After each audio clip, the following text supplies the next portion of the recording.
Te doy la bienvenida a Viernes de Terror. Yo soy Enrique Treviño. Comencemos. En este episodio te relataré 2 experiencias de fallas en la realidad. Ese tipo de historias que nos hacen dudar de si en verdad existen otras dimensiones, otros planos. Quiero invitarte a que cuentes tu propia experiencia en los comentarios. Seguramente más de una persona en la audiencia ha vivido algo parecido. Si este contenido te gusta, me ayudaría mucho que calificaras el podcast con 5 estrellas y te suscribieras a mi canal de YouTube. En la descripción te voy a dejar los enlaces a mis perfiles de Instagram y TikTok. Agradezco mucho tu follow. Cuando tenía 14 años, trabajé unos meses como paquetero o empacador, no sé cómo les conozcas tú, pero hablo de los chicos que ponen las compras del súper en las bolsas y reciben propinas de los clientes. En la actualidad, por lo menos en lo que he notado en México, este oficio pasó a ser aparentemente exclusivo para personas de la tercera edad. Pero en fin, en aquel 2008, luego de rogarle por semanas a mi papá, logré cumplir sus expectativas en la escuela y me dio permiso para pedir trabajo como paquetero. La ironía. En aquel entonces no necesitaba trabajar, pero quería mi propio dinero, no tener que andarle pidiendo a mi mamá que me ponía traba tras traba siempre que lo hacía. Pues bien, logré que me contrataran en la que posiblemente es la cadena de supermercados más grande y famosa de México. Seguramente el nombre ya se te vino a la mente. Me dijeron cuándo empezaba y me entregaron mi uniforme. Un mandil con un par de bolsas en la parte frontal y una gorra con los colores y el logotipo de la empresa. Me dieron el turno de 7 a 10 de la noche primero, ya que solo se nos permitía trabajar por un máximo de 3 horas. No podías doblar turno a menos que lo solicitaras y te fuera aprobado. Pero estaba bien para mí. Durante mis primeros días me fue mucho mejor de lo que esperaba. Además, el trabajo no era para nada difícil. Si acaso lo complicado era tener que ir corriendo por más bolsas cuando se te acababan, y mientras el mandado del cliente se te acumulaba. Recuerdo esos días con cariño y algo de nostalgia. Mis compañeros, puros chicos de mi edad o máximo 16 años, siempre me trataron muy bien. Nos divertíamos mucho. Observándolos aprendí muchas cosas. Primero, que la mayoría de ellos trabajaba para llevar dinero a sus casas, aspecto del que entonces no hice conciencia. También aprendí algunos trucos poco éticos, como que si uno compraba un refresco, le podía prestar el ticket a otros para que tomaran uno igual. Si el guardia te cuestionaba, cosa que sí pasaba, simplemente le mostrabas el ticket. Esto lo hacían hasta entre 4, pero yo nunca participé realmente. La tercera cosa que aprendí fue que si eras del turno de las 7, como yo, podías quedarte hasta las 11, que era cuando la tienda cerraba. A pesar del límite de 3 horas, a la supervisora no le importaba si nos quedábamos. A fin de cuentas, seguía habiendo clientes hasta esa hora. Comencé entonces a quedarme. Mi papá siempre me dejaba y recogía a la salida. Me gustaba. El ambiente nocturno era mucho más relajado y podía hacer más dinero. Mi papá no siempre llegaba a las puras 11. A veces llegaba 10 minutos antes, a veces 10 minutos más tarde, por lo que convivía con el personal hasta entonces. Todos nos llevábamos muy bien. No sé si alguna vez has estado en un supermercado cuando cierra. Apagan todas las luces de los pasillos, comenzando desde el fondo hasta la entrada. A veces las únicas luces prendidas eran las de la línea de cajas, mientras los últimos empleados hacían corte.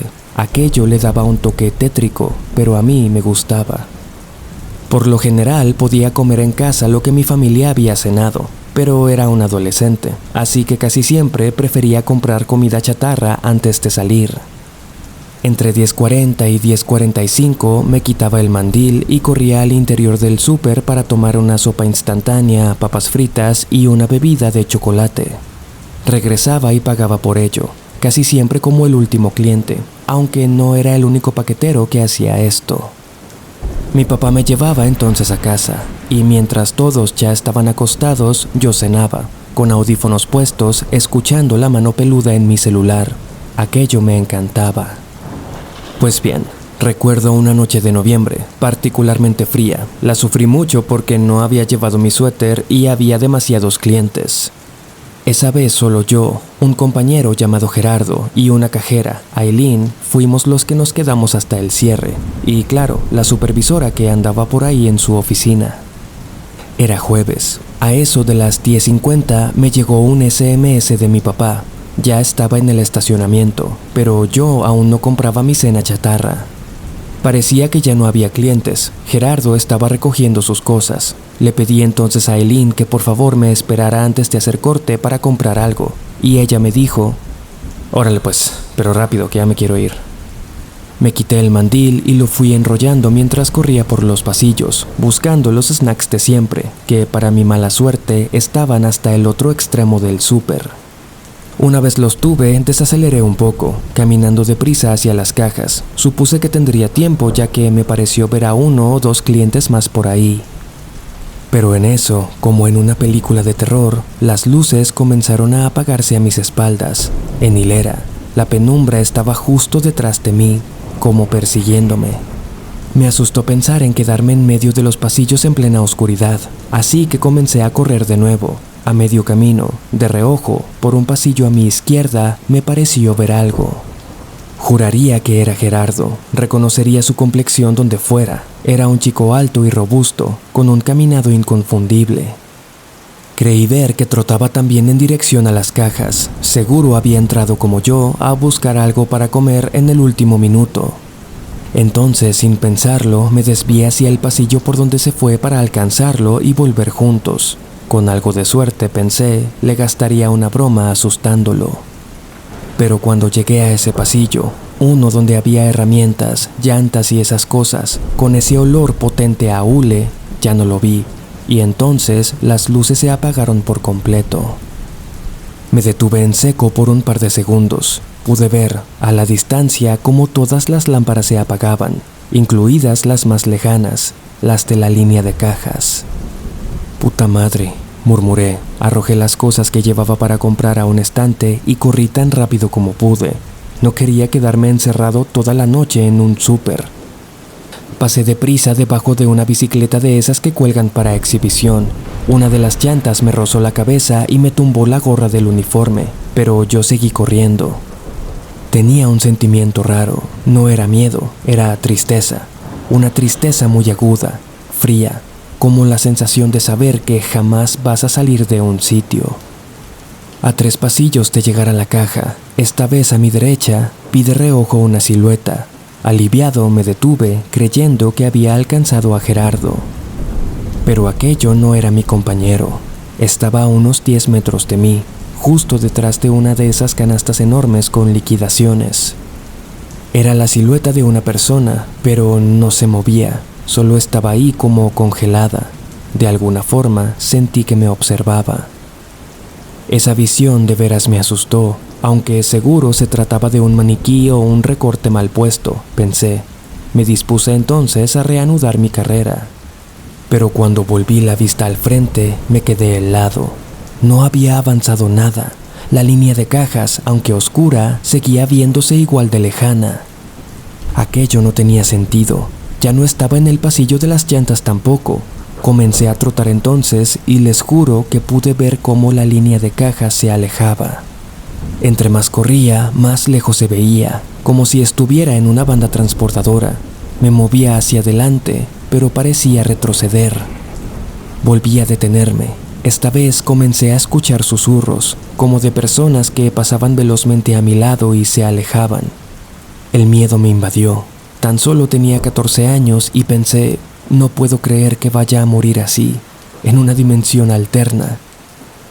Miré a mi izquierda y aquella silueta estaba ahora el doble de cerca, lo suficiente para poder por fin apreciar cómo era, una visión que me atormenta hasta la fecha.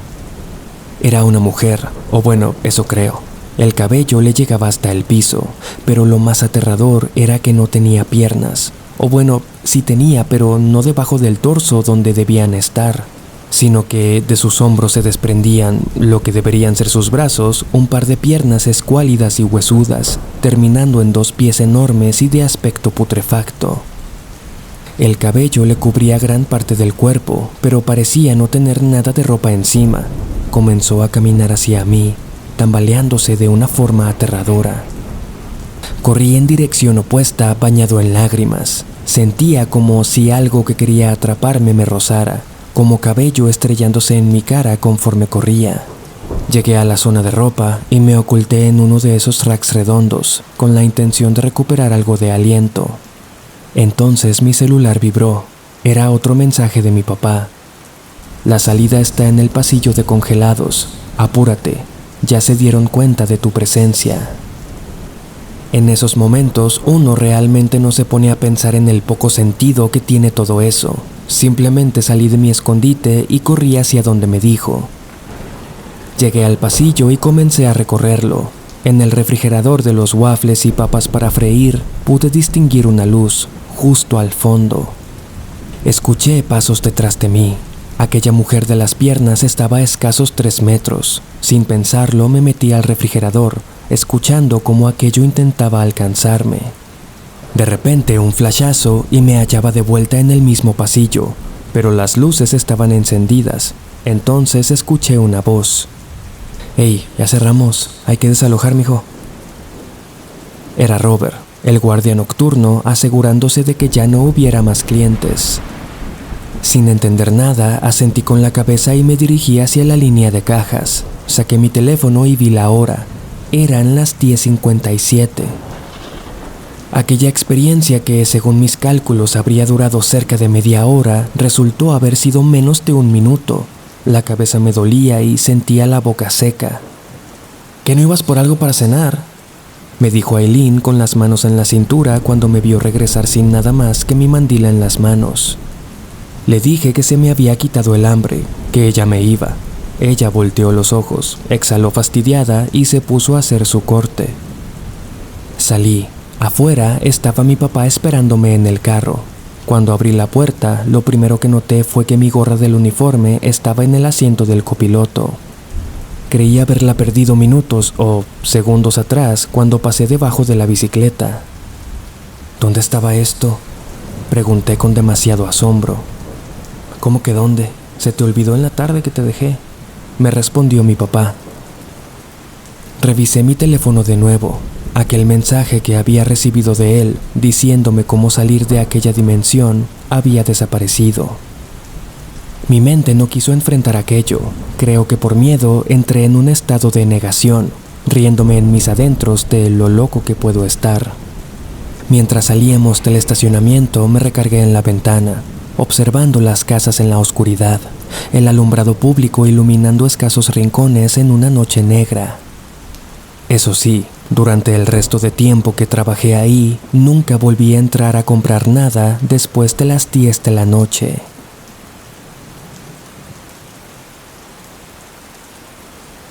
Las memorias de mi infancia están repletas de 2 cosas: caricaturas y recuerdos en hospitales y consultorios médicos.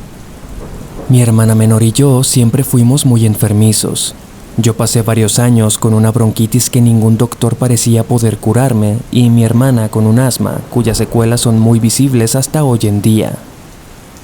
Debido a esto, ambos estábamos muy acostumbrados a hacer visitas periódicas al doctor. Ella visitaba los mismos que yo cuando tuve su edad. Era algo rutinario, de mínimo 2 veces a la semana. Ya conocíamos los complejos médicos de memoria. El área de juegos que estaba en la sala de estar de pediatría era como un segundo hogar. Sin embargo, en los casos más extremos, como cuando era necesario salir de emergencia durante la noche o algo así, íbamos a otro hospital. La Clínica Chapultepec, recuerdo que se llamaba. Un edificio no tan grande pero no tan chico en un barrio medio lujoso de la ciudad. Cuando era mi hermana a la que llevaban de emergencia, yo me ponía a merodear por los pasillos de aquella clínica, donde lamentablemente no tenían zona de juegos. Mientras mis papás y mi hermana entraban a la sala, yo me escabullía por aquellos corredores en penumbra, llenos de puertas, una que otra camilla y algunos extintores. Me causaba una sensación curiosa, una fusión de miedo y adrenalina. No sabía qué había detrás de aquellas puertas. Tal vez pacientes, tal vez escobas, tal vez experimentos secretos. Inventar estas historias en mi cabeza me ayudaba mucho a pasar el tiempo. Era un niño, apenas podía medir lo preocupante del contexto. Pues bien, en una ocasión, cuando tenía 10 años, durante diciembre, mi hermana despertó una madrugada sin poder respirar. Mis papás entonces nos apuraron al carro y condujeron a prisa hasta la clínica Chapultepec. Debían ser como las 2 o 3 de la mañana. Habremos llegado unos 12 o 15 minutos después. El guardia nos recibió y entramos a urgencias, donde unos segundos más tarde salió un médico con un par de enfermeras e ingresaron a mi hermana. Antes de desaparecer tras aquellas puertas, mi papá se giró, me miró y me ordenó sentarme en la sala de espera y no moverme de ahí.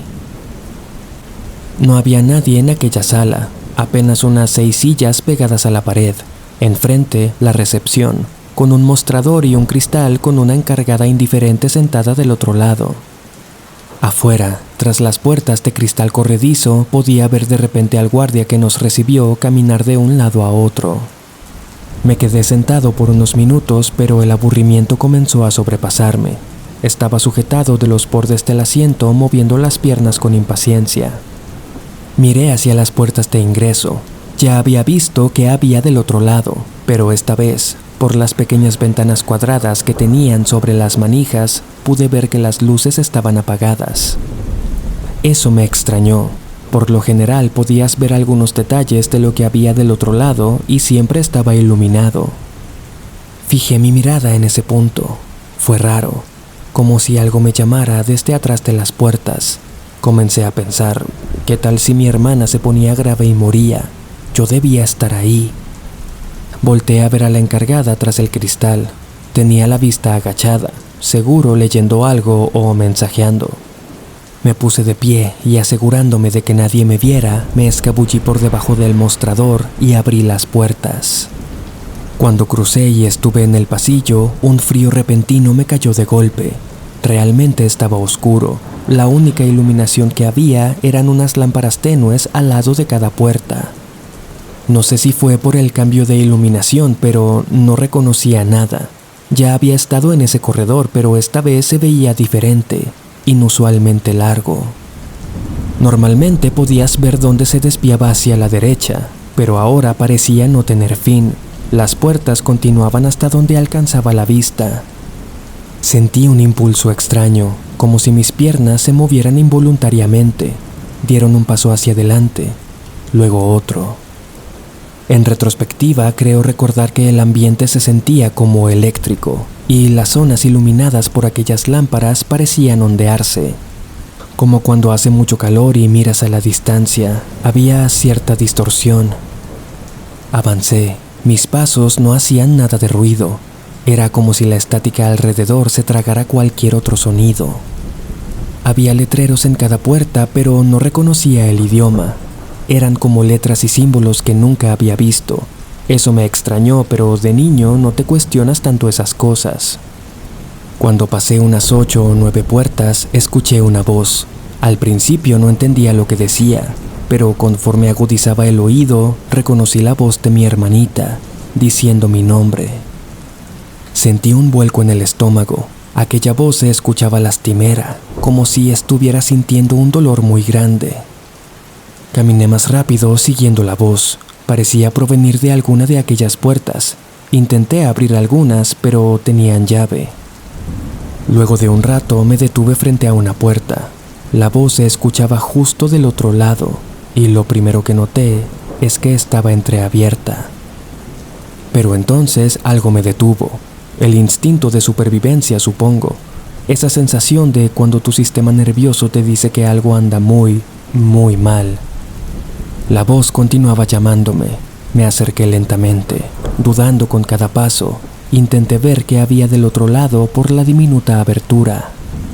Juro que distinguí una sombra, una especie de masa negra con 2 ojos, blancos y brillantes como 2 luces. Sentir esa mirada me provocó un dolor punzante en la cabeza. No sé si fue el destino, que tal vez no estaba supuesto a terminar así, pero salí corriendo, como si mi cuerpo ignorara a mi mente y se dispusiera a salvarme a toda costa. Recuerdo que mientras volvía por mis pasos, pude sentir miradas desde las ventanas de aquellas puertas. Salí de golpe, agitado. Nada había cambiado. La encargada seguía detrás del mostrador y pude ver al guardia parado de cara a la calle. Intenté disimular mi miedo y silenciosamente volví a sentarme. Sentía la cabeza pesada y un sueño tremendo. Me acurruqué entre dos sillas y me quedé dormido. Una ráfaga de aire helado me despertó. Era el guardia, abriendo la puerta y entrando por un vaso de café.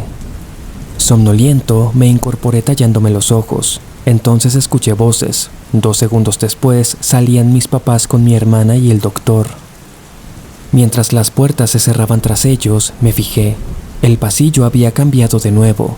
Ahora era tal y como yo lo recordaba, y no como lo acababa de ver. Por fortuna, aquella noche no pasó a mayores. Subimos al auto y mi papá condujo de regreso a casa. Nunca les conté nada. No soy particularmente creyente, pero creo que si mis recuerdos están tan repletos de lugares a los que no he podido regresar, sitios que parecen nunca haber existido, puede ser que, si no físicamente, de alguna forma logramos visitar otras dimensiones, versiones diferentes del mundo que habitamos.